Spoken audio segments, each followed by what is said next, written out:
Welcome to Combos from the Couch by LifeStance Health, where leading mental health professionals help guide you on your journey to a healthier, more fulfilling life. Hello, and welcome to The Couch and the Screen by LifeStance Health, where we explore mental health topics related to pop culture and media. I'm Nicolette Lianza, and I'm joined by my co-host, Angel Kramer. Hi, Angel. Hi. And Laura McClure. Hi, Laura. Hello. And our special guest, Mikka McGee. Hi, Mikka. Hi. And we'll be discussing the second season of American Horror Story Asylum. So let me give a brief season recap. American Horror Story Asylum is set in the 1960s at Briarcliff Manor, a Catholic-run asylum in Massachusetts. The season begins with ambitious journalist Lana Winters, played by Sarah Paulson, infiltrating Briarcliff in search of her next big story on the admission of the accused serial killer Kit Walker, also known as Bloody Face, played by Evan Peters. However, we see Lana get unjustly committed to Briarcliff by the ruthless head nun, Sister Jude Martin, played by Jessica Lange. Throughout the season, the patients are subjected to cruel treatments and experimentations by the sadistic Dr. Arthur Arden, played by James Carwell. The season is infused with elements of demon possession, alien abductions, and twisted morality as the true nature of evil is uncovered within the walls of Briarcliff. You can find American Horror Story Asylum on FX and streaming on Hulu. So there we go. So let's get started. What did you guys all think of this season of American Horror Story? Micah, start us off. I love this season. I think that I remember watching the first season and then going into this one and seeing like how different, and it just seems like there was more elements to this one. That the one thing that sticks out to me is that there's just so many things. The aliens, we have the Anne Frank character, Dr. Arden being probably a Nazi, and there's just so much stuff going on, and there's a serial killer, and then there's this and that, and I love that. It would get a little bit convoluted. I remember the first time I watched it, I was like, what is going on? But in subsequent watches, I was just like, okay, all right, I got this. But I'm a pretty big fan of most of the seasons of American Horror Story. There's some of the newer ones I haven't really gotten to just yet, but Asylum's probably one of my favorites. Angel? I agree. I love the first 3 seasons of American Horror Story. And of the first 3 seasons, Asylum is probably my favorite of the 3. In my opinion, those are the 3 best seasons. That's just me. I like that it is all over the place. At first, it was weird because you go from watching Murder House, which is pretty straightforward horror, and then you get to Asylum, and it's almost like reading a comic book, where you go from panel to panel and you're like, wait, did I miss something? Did they forget to put a page in this comic book? Because you don't quite know what's happening and the story's just moving along. I think the only part of Asylum that I didn't really enjoy was the alien storyline. Like, that part just didn't quite do it for me. Gotcha. I'm not a terribly big fan of alien storylines, though. Gotcha. Laura? I really liked the alien storyline, but that's because I am really intrigued by that, and I think that aliens are real, but we'll put that aside for another day, another topic. I really loved this season in particular. I'm with the rest of you guys. I really love those early seasons of American Horror Story. Asylum is one of my top 2 or 3. I really enjoy how they piece together a lot of, kind of like we're all talking about, there's a lot of different moving parts and pieces to it, but I feel like they took a lot of different things that really were happening within that time period, like such as high-ranking SS officers rebuilding a life in America. What are they doing and how are they continuing that work? We also have the Catholic Church and their height of power and the mental illness and sanitarium asylum time period. I feel like they really took a lot of stuff that was happening in that pop culture of that time and put it into the show. I really love this season. I like the season as well. I agree. Lots of twists and turns and lots of moving aspects of things. I would say it's one of my favorites. Coven will forever be my favorite. And when I watch American Horror Story. I didn't watch them in order of how they were, so I jumped around quite a bit. And Asylum, I watched actually several years after it had already been out, but I did like it. I did find it pretty gruesome at times, and actually just very creepy overall. I am a Catholic schoolgirl. So that Catholic element and was appealing to me in many different ways, and how I viewed some of the nuns in my own elementary school. So maybe not quite as awful as Sister Jude, but Lily Robb being possessed by the devil, and sweet Lily Robb, I just was like, no, she's the devil. So those are my thoughts on it. What did you all think about the portrayal of mental illness, especially because it was set in the 1960s? What we know of asylums, I don't even like using that term, but that was the term used in the 60s and previous. How do you feel like asylum compared to what was actually happening in the 60s in mental institutions? Micah? I think that there was a lot of things that the show did, of course, for making it more dramatic and dramatizing things. There was extra elements, but it seems like a lot of the things that were depicted they weren't totally inaccurate necessarily. I think that the people who were in asylum, that made sense. It for the time period. We think about Lana Winters and how she entered into the asylum, and as the way she was treated, like those things were really happening. And I think that a lot of the conditions are pretty accurate from what I have looked at and gone over. The only thing that I think is maybe, I don't know, and I could be thinking about this weird, but it seemed like almost everybody in there was there for some kind of murder. Yeah. And I don't feel like that would be the majority of the population in one of those facilities historically, unless it was specific for like maximum security. But I think it was interesting because the portrayal of the conditions in the 1960s, like the 1960s is when things started to shift a little bit. But I can see how Briarcliff would have been one of the last things to really change. And that's stated in the series with Dr. Thredson saying that what they were doing wasn't necessarily the way that we do things now. But I think overall there was a lot of accuracy. Angel, your thoughts? Yeah, I agree. Unfortunately, there were accuracies in that. And I also think that the show, it's going to be really weird to describe these things in a positive sense. So we'll just roll with it. I think the show did a good job in showing that amalgamation of all of our fears of an asylum institution.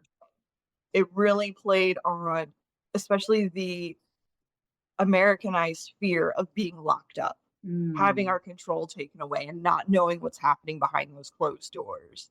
And the show plays on that with all of the tropes, all the cliches, all of the stereotypes of what we think of when we think of that terrible word asylum. And like Micah was saying, the 60s was a time when all of that was in flux. We had deinstitutionalization happening with people being taken out of those asylums, rightly or wrongly. And we also had the advent of the first gen of antipsychotics, which we also see briefly in the show being mentioned with those changes and taking the medication and whatnot. And Briarcliff would have theoretically been one of the last holdouts of this kind of institution. I agree, Angel, for sure. Laura?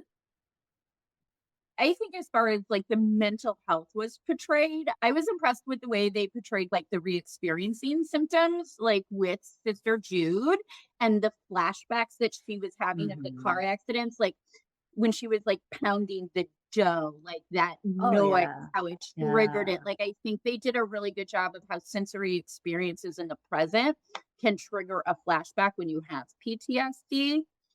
I also thought it was really neat how they displayed like the psychosis aspect of mental illness, again with Sister Jude when she puts on the name game song on the that's right. and when she actually, when the like delusion is over, she's really just passed out on top of the jukebox. And so I thought that was really interesting way to show what that might actually be like for somebody living with some sort of psychosis or delusions.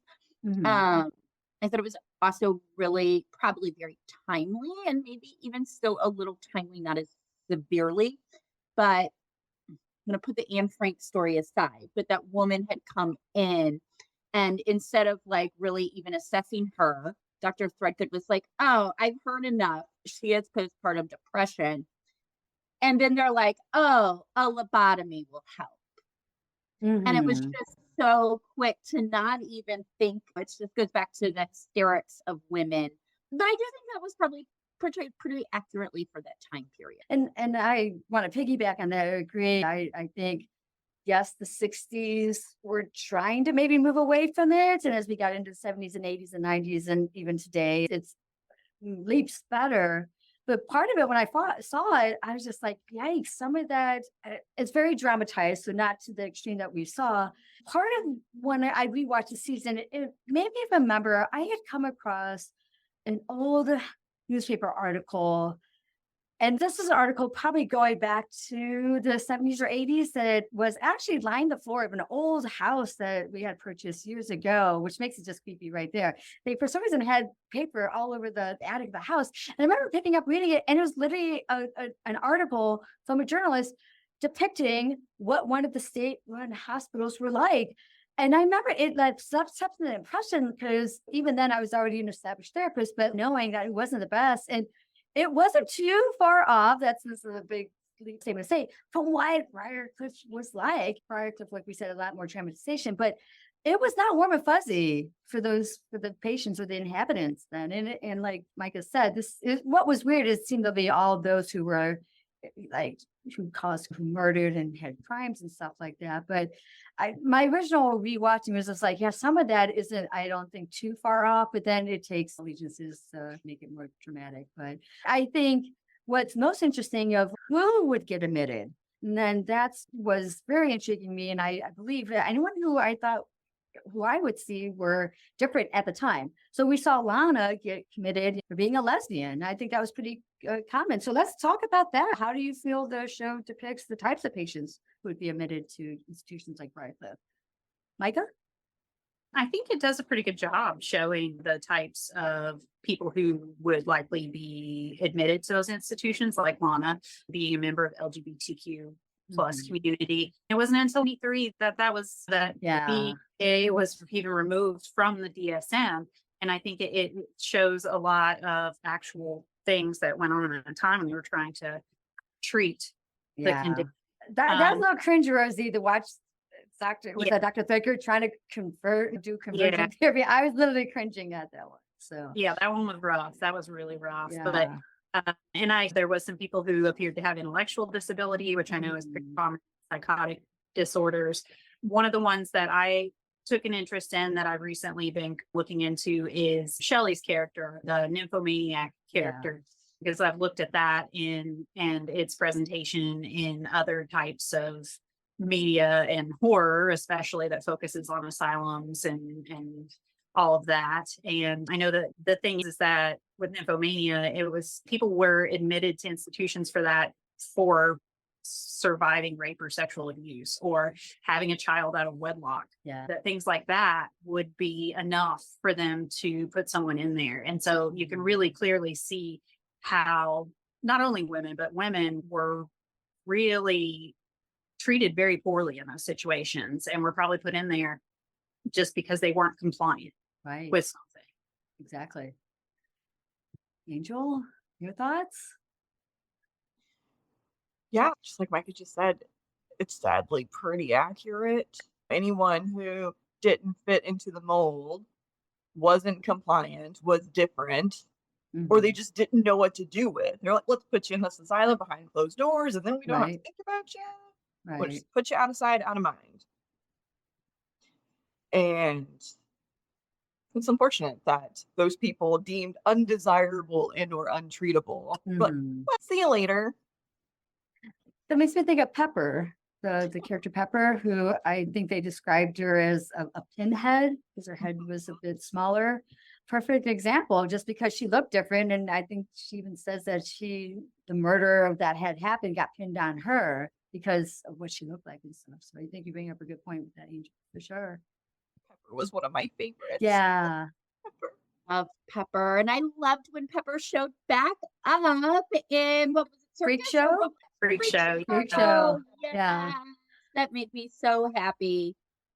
I don't really have much to add here other than I agree, but I would say that I feel like it was heavy on violent offenders.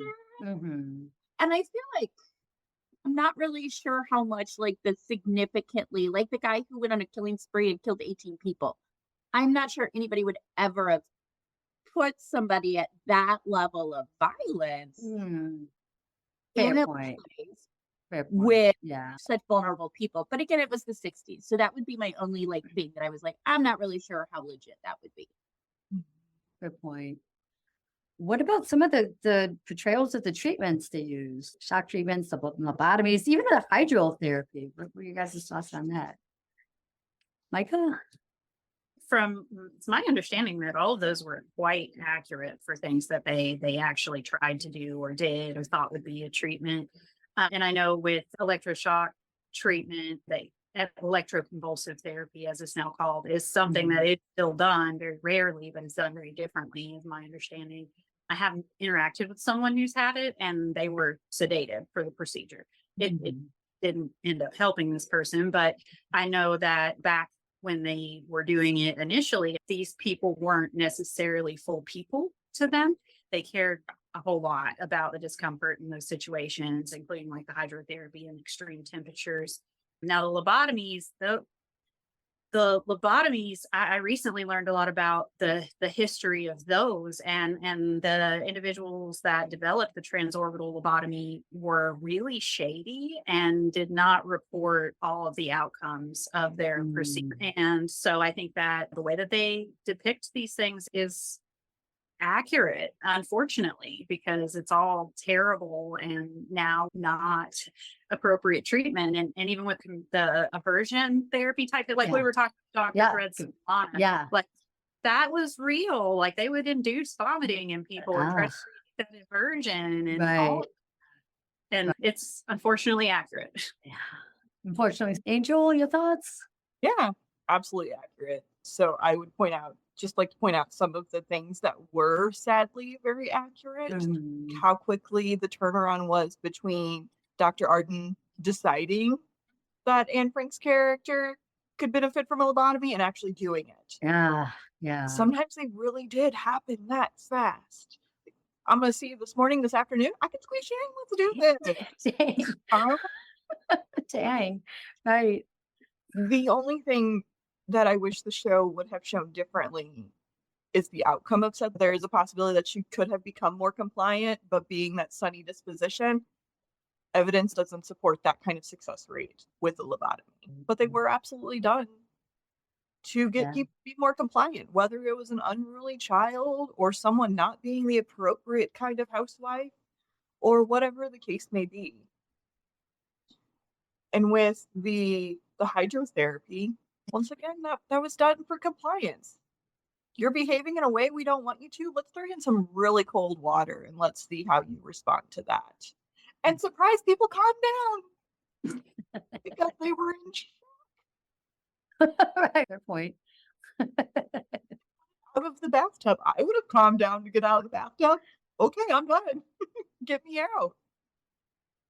And hydrotherapy is something that, when done correctly, there are benefits to being in water. And it's one of the oldest therapies we have for humankind is some kind of water care. But then we use it to this extreme. You're not behaving appropriately. Let's go throw you in a van. Yeah, it's a punishment, right? And then we have the electroconvulsive therapy. And it was probably actually more violent than was shown in the episodes. People were known to break their backs and break other parts of their body and have fractures and wounds because they weren't sedated. They weren't even necessarily held down appropriately. And that's another one that's been around for quite some time. There's evidence that Emperor Claudius in the 1st century CE had some level of electroconvulsive therapy using electric eels. Unfortunately, these things aren't new. and some of them are still around on some level Yeah. with better practices in Right. place. Oh, thank you, Angel. Laura. Yeah, I would say that not only did I feel like they did a good job portraying like what the mental health treatments back in that time period looked like, I also think the idea of like spare the rod, spoil the child, and kind of looking at those aspects as far as like how we raise children. I thought that was really accurately portrayed there as well. I actually want to talk more about like the Dr. Arden treatments because I felt like, again, that's real.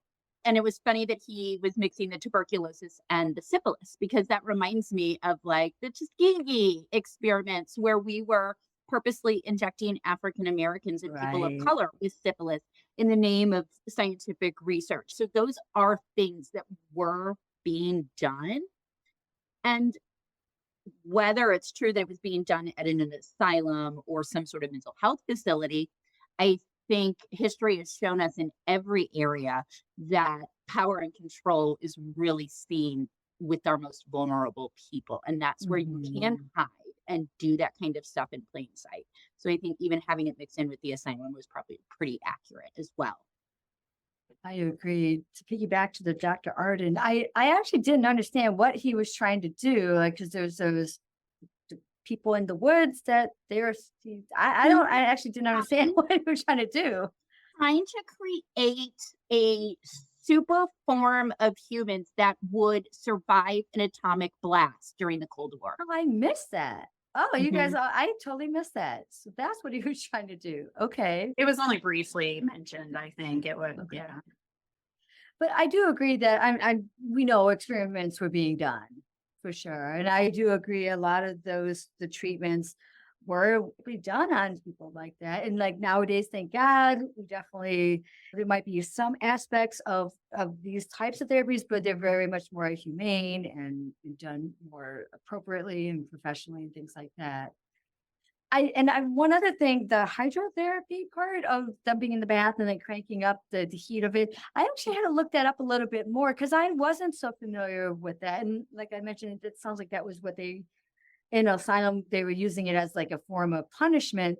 But I actually had to go and look that up of was that a thing and why would they crank it up? What was the benefits? But I agree with Angel, water can be very healing. And I think if done well, being contained almost like a womb and not being boiled alive, obviously, but there could be some containment and helping soothe and things like that. Very interesting.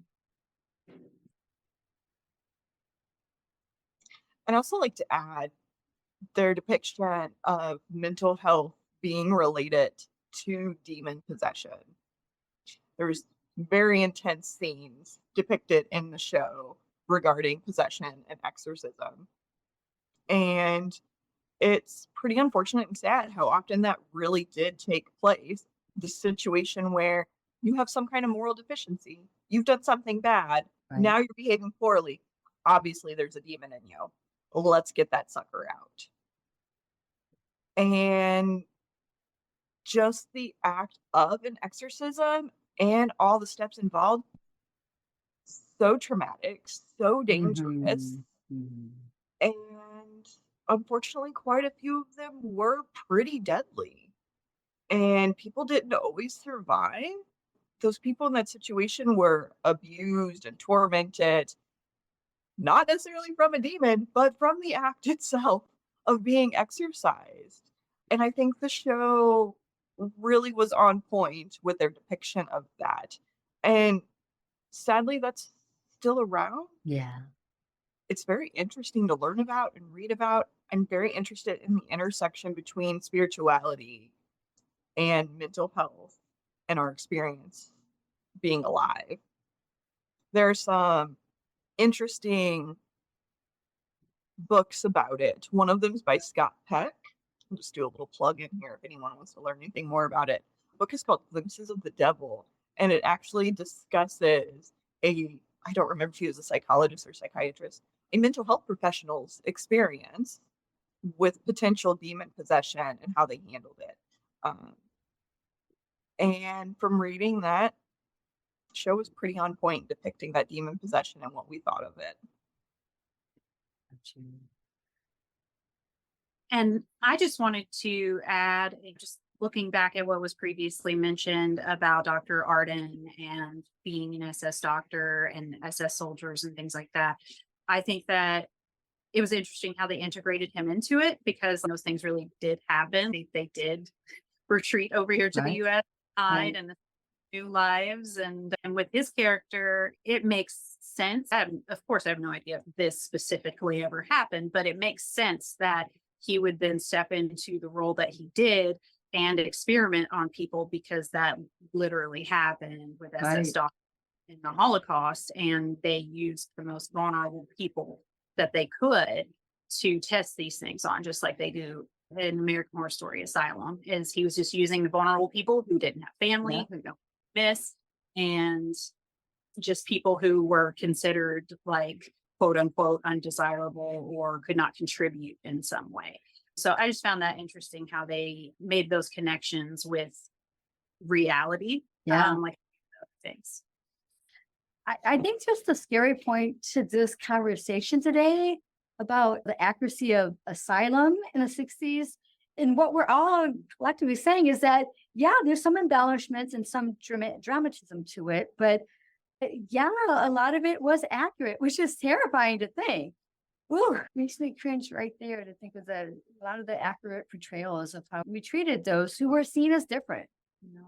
So I thank you all for this wonderful conversation. I always look forward to Micah whenever you're on. You definitely add a piece of just bringing up more of the horror part of things. So I'm sure you'll be back on an episode in the future soon. So thank you all again. For our next episode, we'll be covering the Netflix show Snuts. I also want to thank the team behind the podcast, Jason Clayton, Juliana Whitten, and Chris Kelman. Special thanks to Jason Clayton, who edits our episodes. Take care.